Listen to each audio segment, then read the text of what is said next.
The first awakening. Take a second, not to learn anything, just to notice something. Every single culture that has ever existed has tried to answer the same question. Where did all of this come from? Not just the world, not just the stars, but this, the fact that you are here, aware of it. Before science, before mathematics, before anything we would call modern understanding, people were already asking, why is there something instead of nothing? And the way they answered that question was not through equations, it was through stories. Creation stories. Now, when people hear that phrase today, they tend to dismiss it. They think old religion, primitive thinking people trying to explain things they did not understand. But pause that for a moment, because if that was all it was, why did every civilization do it? Independently, across different continents, different languages, different histories.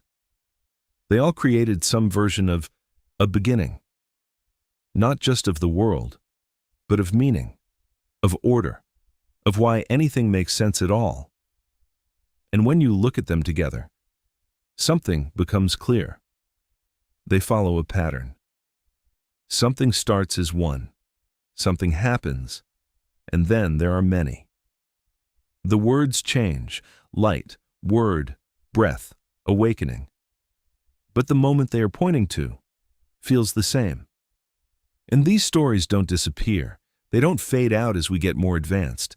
They get retold, reframed, reinterpreted, because the question never goes away.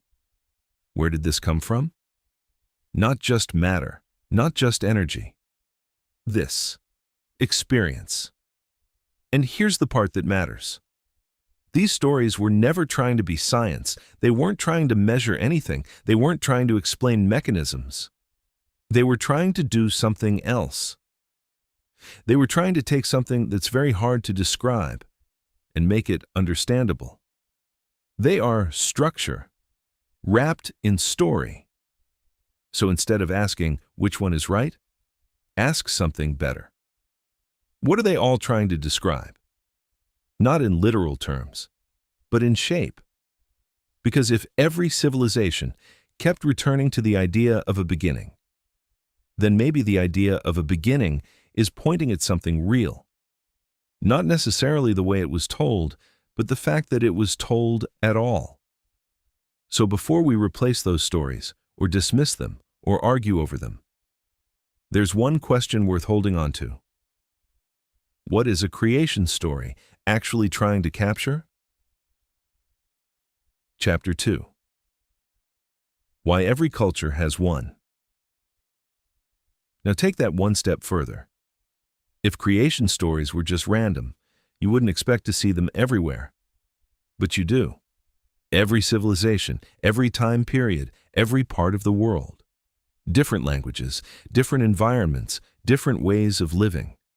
And yet, they all still ask the same question. Where did this come from? Not because they shared information. They didn't. No connection. No global system, no way of comparing ideas across continents. And still, they arrived at the need for a beginning. That's the part worth paying attention to. Because people disagree on almost everything. But this is something they all did. They all tried to explain why anything exists at all. And more than that, they didn't stop at describing the world. They tried to describe why it makes sense, why there is order, why things follow rules, why anything feels like something. That's not survival thinking. That's something else. It's the mind trying to reach back to a starting point, trying to understand where this all begins. And it doesn't matter whether they were right. What matters is they all felt the need to ask. And they all felt the need to answer. So instead of looking at any one story, look at the fact that they all exist. Because that tells you something. Not about the details, but about the question itself. A question that keeps appearing. no matter who you are, no matter where you are, no matter when you are. Where did this come from? Now look at them again, not one at a time, all of them, side by side. Because when you do that, something stands out. Take a few of the most well-known ones. In ancient Egypt, there's the story of Adam, a single being rising out of nothingness, bringing everything else into existence from itself. In the Hebrew tradition, in Genesis, creation begins with a word. Let there be light. And from that moment, everything else unfolds. In Hindu traditions, there's the idea of Brahman, an underlying unity from which all things emerge, sometimes described through cycles of creation and dissolution.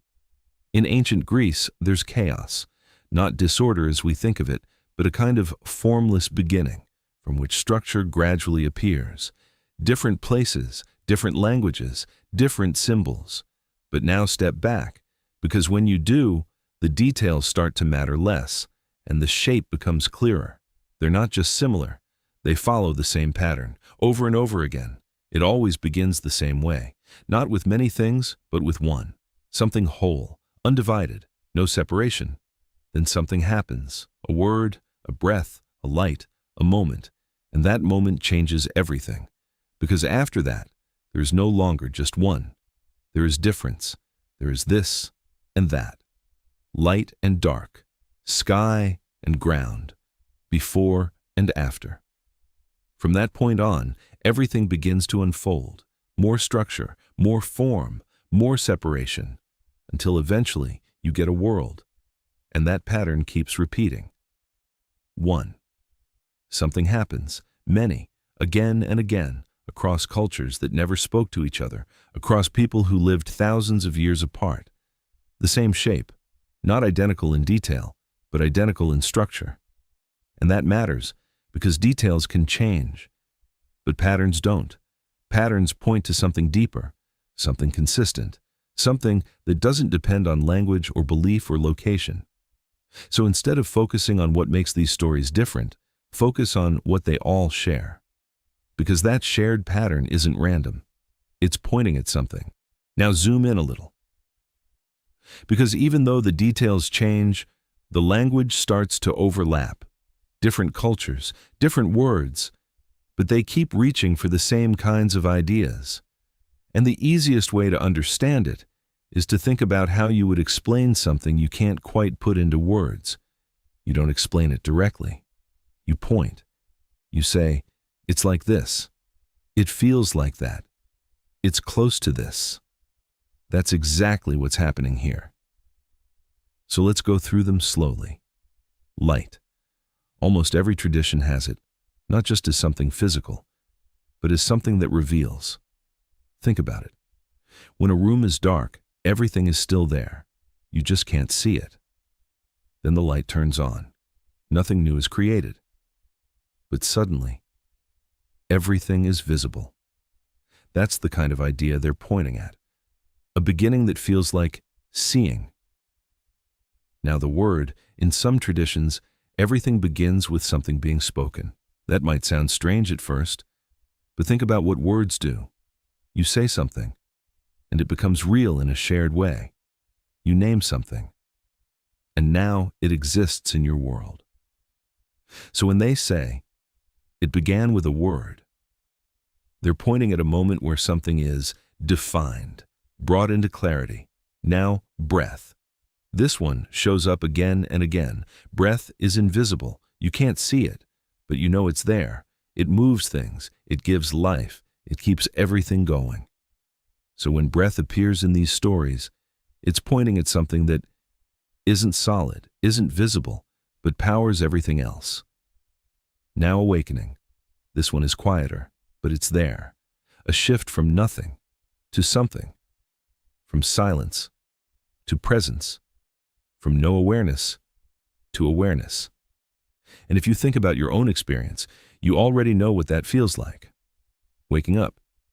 There's a moment where you weren't aware, and then suddenly, you are. That shift, That's what they're circling around, and none of these are perfect explanations. They're not meant to be. They're approximations, ways of getting close to something that's very hard to describe directly. Because whatever that first moment is, it doesn't fit neatly into language, so people reach for what they know. Light, speech, breath, waking up. Things that feel close, things that carry the right kind of weight. And that's why these same themes keep appearing, not because people copied each other, but because they were all trying to describe the same kind of shift. Now think about this. If these stories were just mistakes, you'd expect them to disappear. That's what normally happens. We get something wrong, we learn something new, and the old idea gets replaced, like when people thought the sun moved around the earth. At the time, it made sense. You look up, you see it move across the sky. Of course it feels like everything is orbiting us, but once we understood it properly, that idea didn't evolve. It vanished. It got left behind. So if creation stories were just bad explanations, you'd expect the same thing. But that's not what happened. They didn't disappear, they stayed. And not just barely. They stayed in a strong way, passed down, retold, rewritten, across generations, across completely different societies. And that's strange, because most old ideas don't survive like that. Think about old tools. We don't still use stone axes. We don't still use outdated maps once better ones exist. We replace them. But creation stories aren't treated like tools. They're treated like something else, something that keeps coming back, even when everything around them changes. And that tells you something important. Because things don't last that long, unless they're doing a job. And the job isn't what most people think. It's not about explaining details. It's not about getting every part of the world correct. It's about something deeper. Think about it like this. Imagine you're dropped into a place you've never been before. No map, no signs, no instructions. You don't just want to know what's around you. You want to know, where do I start? What direction do I face? How does this place make sense? That's a different kind of need, and that's what these stories provide. They give you a starting point, a kind of mental ground to stand on. Not perfect, but enough. Enough to say, this is where everything begins. And once you have that, everything else becomes easier to place. It's like having the first piece of a puzzle. You don't have the full picture yet, but now you know where to begin. Without that first piece, everything just feels scattered, disconnected, hard to organize. And that's what these stories solve. They don't give you every answer. They give you a place to start. And that need doesn't go away, no matter how advanced things become. Because even today, we can explain how things work in incredible detail. We can describe the smallest particles. We can model entire galaxies. We can predict outcomes with precision. But none of that answers the deeper question. It only answers how. Not why, and not where does all of this begin. So if these stories aren't trying to explain science, what are they actually doing? Because they're not random, and they don't disappear. So they must be solving something, just not in the way we're used to. Think about two different kinds of questions. One asks, how does this work? The other asks, what is this really? Those are not the same. If you ask how a clock works, you can open it up. You can point to the gears, the springs, the movement. You can explain it step by step. That's a mechanical question. But if you ask, what is time? Opening the clock doesn't help you. You can understand every single part of it and still not understand the thing it's measuring. That's the kind of question these stories are dealing with. Not parts. Not mechanics, but the nature of what's happening at all. And you can see this across the major traditions. In Christianity, creation begins with, let there be light, not a breakdown of matter, but a moment where something becomes visible. In Islam, creation is described as be and it is, not a process, but a defining moment. In Hindu traditions, you find Brahman, an underlying reality from which everything emerges, not something you diagram, but something you try to understand. In Buddhism, the focus shifts again, less about a single event, more about the nature of existence and awareness, still asking, what is this, at its core? In ancient Egyptian belief, Adam rises from chaos, bringing form out of formlessness. Again, not step-by-step explanation, but a transition. Different cultures, different language, same kind of question. So instead of explaining, they do something else. They orient. Imagine being dropped into a huge city you've never seen before. No map, no signs, no directions. You can walk around, you can see buildings, but nothing makes sense. Everything feels disconnected. Now imagine someone gives you a simple map, not detailed, not perfect, but it shows you, this is the center. These are the main paths. This is where things begin. Suddenly, everything changes. The city didn't change. Your position in it did. You now have a reference point. You can place things.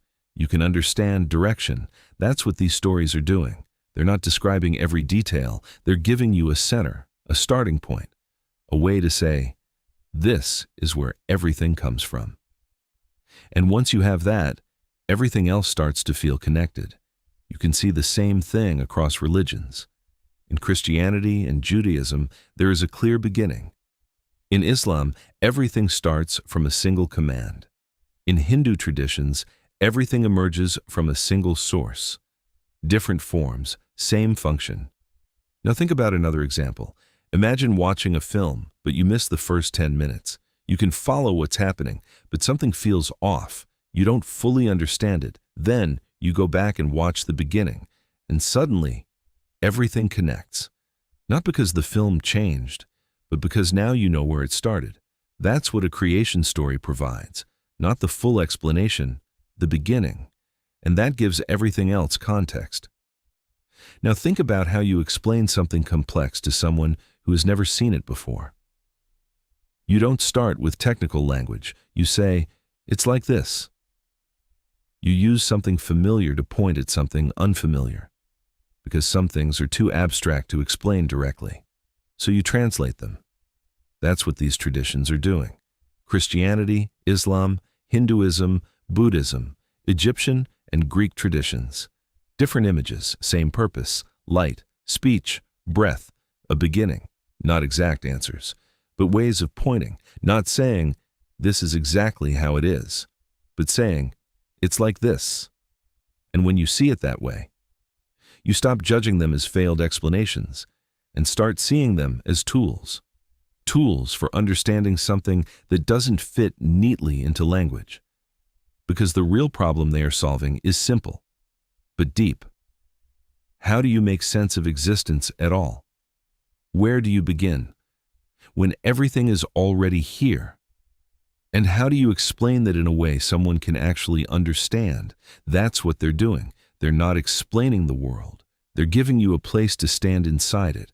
Now compare that to how we think today. We know more than ever.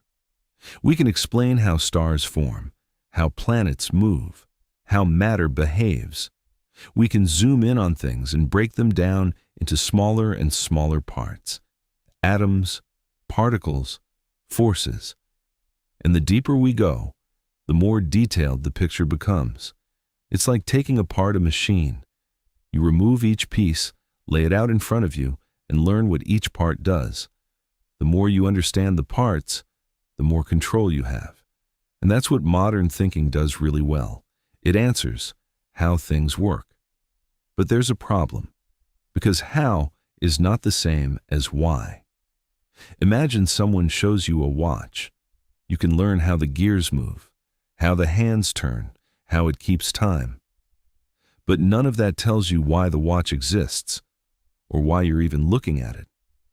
You understand the movement, but not the reason. That's where we are. We understand more and more about how things behave. But when you follow those explanations back, they all start from the same place. They assume something is already there. Matter, energy, space, time. They begin with that. But they don't explain why those things exist at all. It's like starting a film 10 minutes in. You can follow what's happening, you can understand the characters. But something feels missing because you didn't see the beginning. And no matter how well the rest is explained, that gap stays there.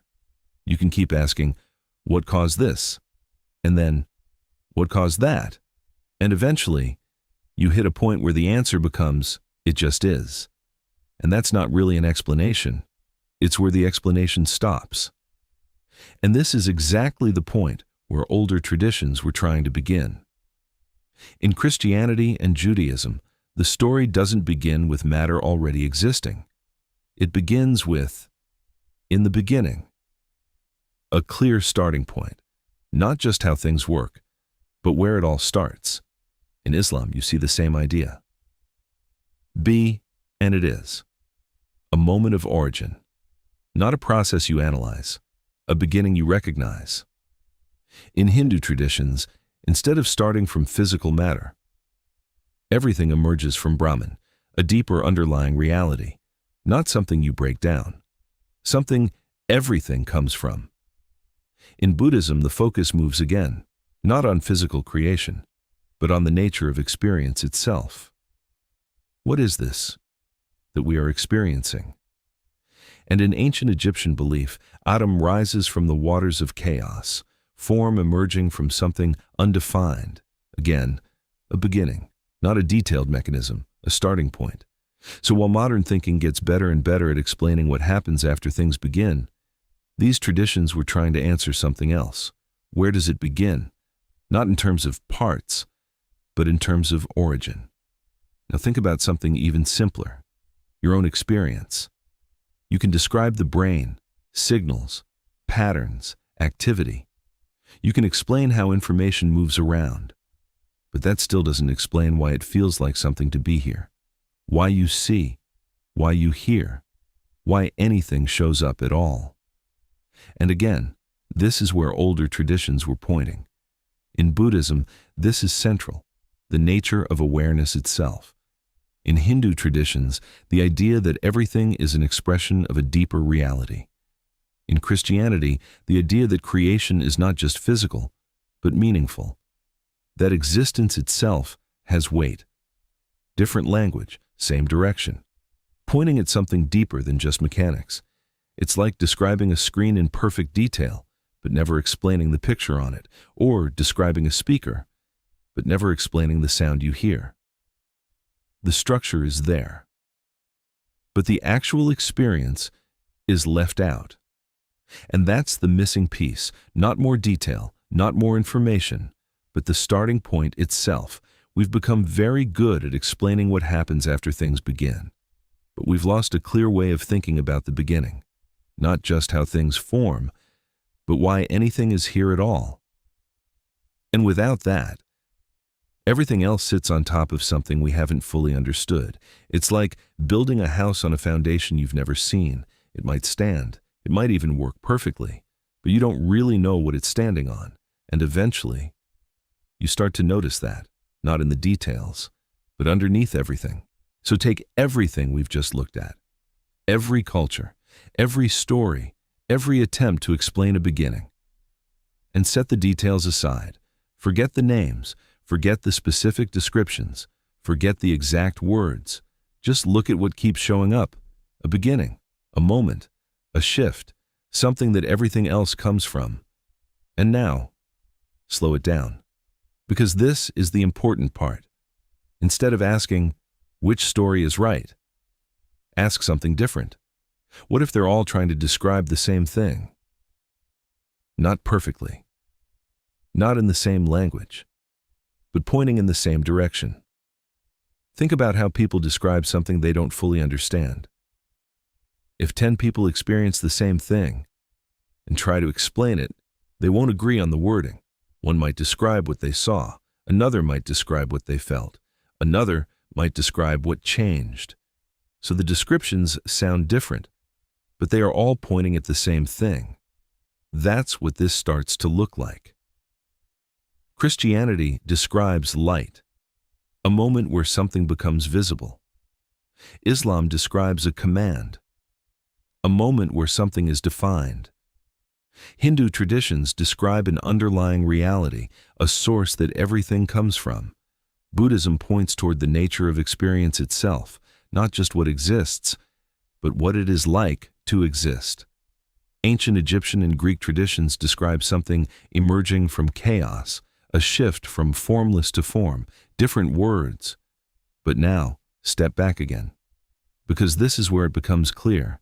They are all describing a beginning, a moment where something changes, a shift from one state into another. And this matters.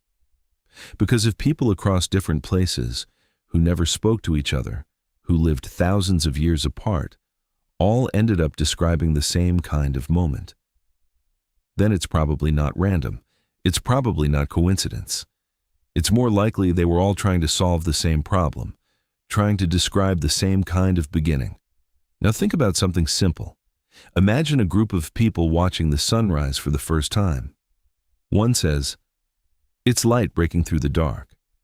Another says, "It's warmth spreading across the sky." Another says, "It's the world becoming visible." Different descriptions, but the same event. Now imagine arguing over which one is correct. You'd miss the point, because they're all describing the same thing, just from different angles. That's what this looks like. Not different truths competing, but different descriptions of the same kind of shift. And here's the key takeaway. The details might be different, the language might change, the symbols might not match. But the pattern underneath stays the same.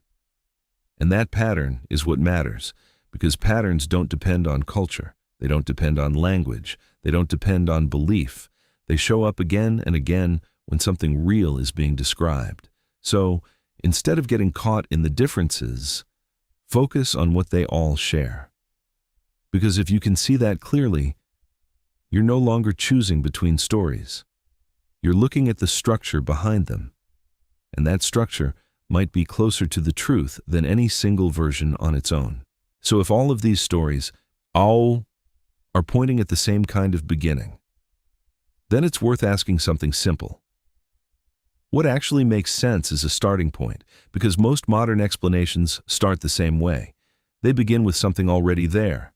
Matter, energy, space, time, something exists. And then something happens. An expansion, a reaction, a process, and everything follows from that. But slow that down, because there's something hidden in that idea. All of those explanations assume that something already exists. They don't start from nothing, they start from something.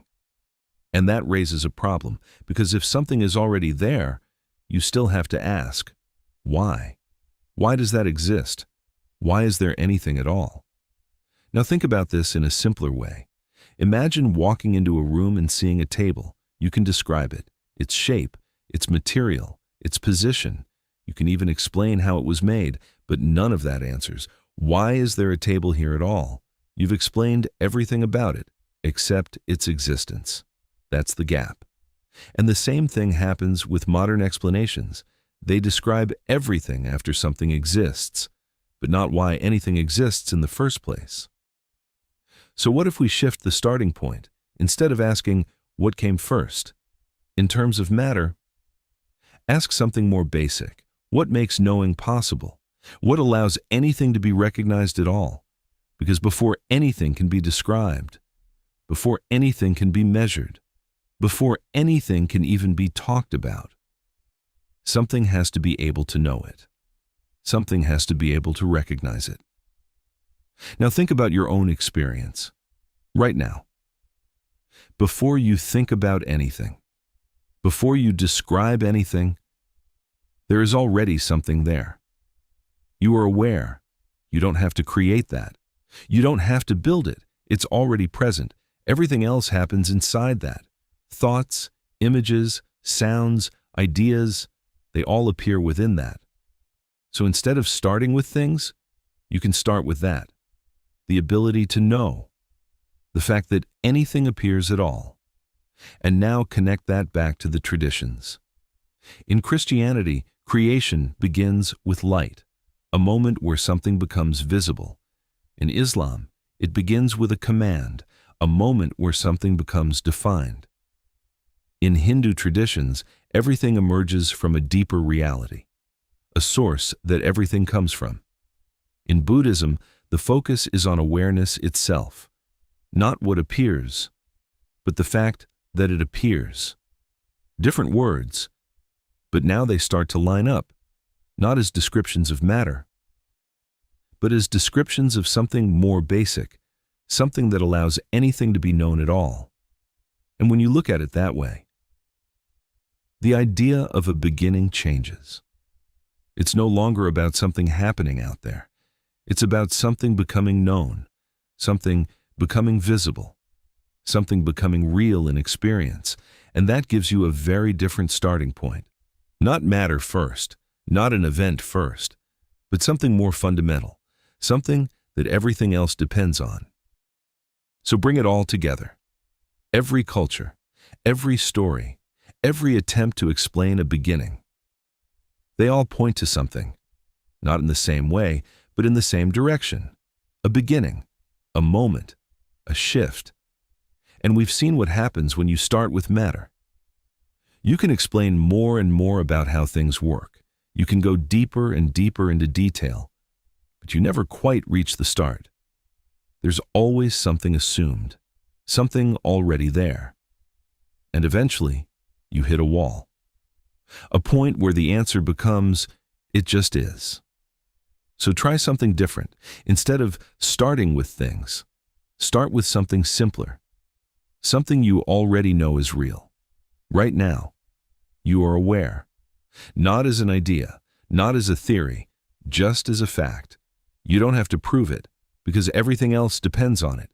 Everything you see, everything you think, everything you feel, it all appears inside that, like a screen. Imagine a film playing. Characters, movement, sound, everything happening on the screen. You can focus on the story. You can analyze every detail, but none of it exists without the screen. And most of the time, you forget the screen is even there. That's what this is like. We focus on everything happening and ignore the thing it's happening inside. So what if that is the starting point? Not matter, not an event, but the thing that makes everything else visible at all. Now think about another example. A dream. When you're inside it, it feels real. Places, people, events, everything happening. But when you wake up, you realize all of it was appearing inside one thing, your awareness. The whole world of the dream came after that, not before it. So ask yourself this. What if this is the same kind of situation? What if everything you're experiencing comes after the ability to experience it and not the other way around? That's the shift, not starting with things, but starting with the fact that anything shows up at all. And if you take that seriously, everything changes. Because now the question is different. It's no longer, what created the world? It becomes, what is this that everything is appearing inside of? And that's a question you can't answer by looking outward. You can't measure it. You can't break it into parts, because it's the thing doing the measuring, the thing doing the looking, the thing everything else depends on. So the next step isn't another story. It's not another explanation. It's something more direct. It's looking at this properly. Not what you see, but the fact that you see. Not what you think, but the fact that thoughts appear. Because if you follow that carefully, you might find something all of those stories were pointing toward, but never fully explained. And that's where we go next.